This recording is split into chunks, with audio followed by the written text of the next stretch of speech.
So 2020, you go all in on this. Talk to me about the shift from aiming at this seven-figure entrepreneur sort of model toward your frame of thinking about this, which I really love, is more like healthy business. I love the word healthy business as opposed to just thinking about money. Yeah. And to like close the loop on that previous question, I was down at one day of clinical work, and we learned about COVID-19. I was doing assessments at this clinic, and about 2 weeks in, they were like, "Hey, Mel, or Dr. B, can you come back in?" Because we were so like slammed. I do these assessments in probably like a 10-foot by 10-foot room, no windows, no ventilation. 100% guaranteed I would have gotten COVID. I wasn't worried about me getting COVID, but my partner has asthma. Our baby was an NICU baby, had some breathing issues early on. And I was like, there is no way I'm gonna, no amount of money is worth potentially like losing a child or, any of those things. So that's what caused it.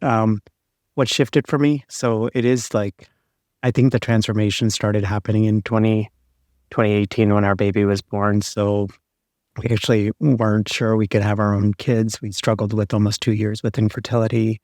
And every screening, Paul, you understand this, like every screening, everything was perfectly normal. And I was getting ready to go to Podcast Movement, which happened to be in Philadelphia that year, Monday morning.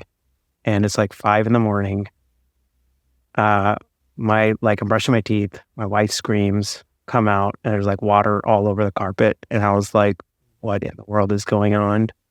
And then it clicks, we sprint, drive. I don't even remember that drive to the ER.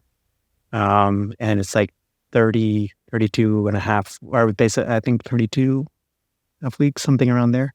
And they basically tell us we have to stay there until at least 36 weeks. And at that point, they'll do emergency C-section and get her out. We lasted about 4 days, and the baby was having, basically the placenta was collapsing on the baby. And so the baby was having difficulty breathing. And so there ended up needing to be an emergency C-section on that Thursday morning at around 3 a.m. And I remember sitting, it's always like this, like what you think of in the movies, right? Like I remember cold, that hospital white lighting, right? It's the worst. It's worse, right? And very I literally by myself in this, there's 3 chairs there. I'm in this hallway. They said I couldn't go in during the delivery because it was emergency, it was too high risk. And I remember them saying the baby's out. Then I don't hear the baby crying. I don't hear anything. I don't hear my wife's at this point under, right? So, and then it's the longest 90 seconds of my life. And finally I hear the baby crying. Come to find out, they had tried to give my wife to sleep, and they didn't work. So they had to give, I guess I didn't learn all this, but the beds actually rotate different ways, and to make the I don't know, name, but make her go under, and the baby ended up getting some of it.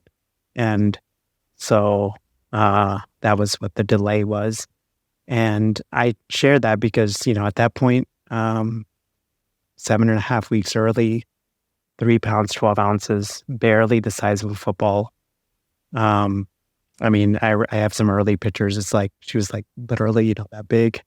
And 2.5 weeks in the NICU, we saw her, visit her every day. And then followed by a 1.5 years of early childhood intervention because she had low muscle tone and couldn't sit up on her own. So I just share all of that because in 2020, what made me stop focusing on revenue actually happened in 2018 because I realized how precious life was. And we can all have it taken away from you. And the things that we think are the most important, My wife could have died and my baby could have died. And so I just thought, I always wanted a daughter and I wanted to design. I just thought, what if I stop measuring everything based on revenue, but what if I start more measuring it based on the quality of connection that I have with my wife and with our baby. And so I immediately dropped to a 4-day work week. So we did daddy-daughter days on Fridays. First year and a half was all PT, like early childhood intervention stuff. So we have videos of this where, they are literally teaching these kids like how to do stuff, right? So, there's one exercise I would do where I would prop her up against a wall and I would be like, I say it emotional, but be like, like a foot away and I'll be like, come to dada. And then she'd like have this fear and then she would see me and then she'd walk and then we'd go back like just a little bit further and then, and then we'd try that again over and over. So I don't know, when you do all of that stuff, it puts life into perspective. It puts business into perspective, what is the point of accomplishing all of this, right? If we can't be fully present with the people that we love the most, that's at the core of it for me. So. If you like that clip, you can click somewhere up around here for the full episode. And don't forget to subscribe to get alerts for full episodes and clips of the Pathless Path video podcast.